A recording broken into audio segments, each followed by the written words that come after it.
సమీక్ష నిర్వహించారు.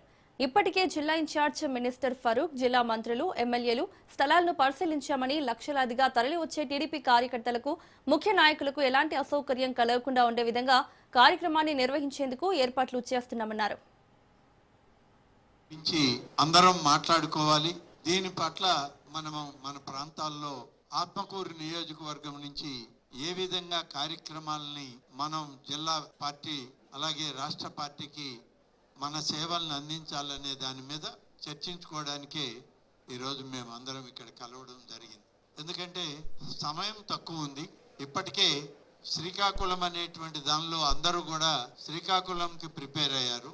కానీ ఈరోజు శ్రీకాకుళం నుంచి అది నెల్లూరు జిల్లాకి మహానాడు కార్యక్రమం మార్పు చేసేటువంటి అవకాశం ఉంది. కాబట్టి తప్పనిసరిగా ఈ మార్పుకు అనుగుణంగా మేము కూడా మా నియోజకవర్గాల్లో మా నాయకులు, కార్యకర్తలు, పార్టీ కార్యవర్గాలు అన్నీ కూడా సమాయత్తం కావాల్సింది. ఈరోజు మధ్యాహ్నంలోగా నెల్లూరు జిల్లాలో ఎక్కడ ఈ మహానాడు కార్యక్రమం జరుగుతుంది అనేటువంటి దానిలో ఒక క్లారిటీ ఇచ్చేటువంటి అవకాశం ఉంది. ఇప్పటికే 2 రోజుల పాటు వివిధ ప్రాంతాలు, వివిధ స్థలాల్ని పరిశీలించాం.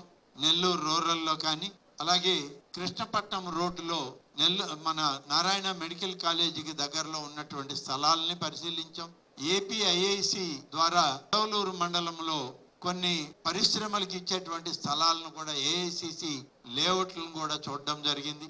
తర్వాత అక్కడ ఉన్నటువంటి కిసాన్ ఎస్సీజెడ్లో దానిలో కూడా స్థలాలు ఎలా ఉన్నాయి, ఎలా మనకి అందుబాటులోకి వస్తాయి, సుదూర ప్రాంతాల నుంచి వచ్చే వాళ్ళకి ఏ విధంగా మనం ఏర్పాటు చేయాల్సి ఉంటుంది, ఇవన్నీ కూడా పరిశీలన కూడా స్థలాలు చేయడం జరిగింది. రానున్న మహానాడు గురించి అందరం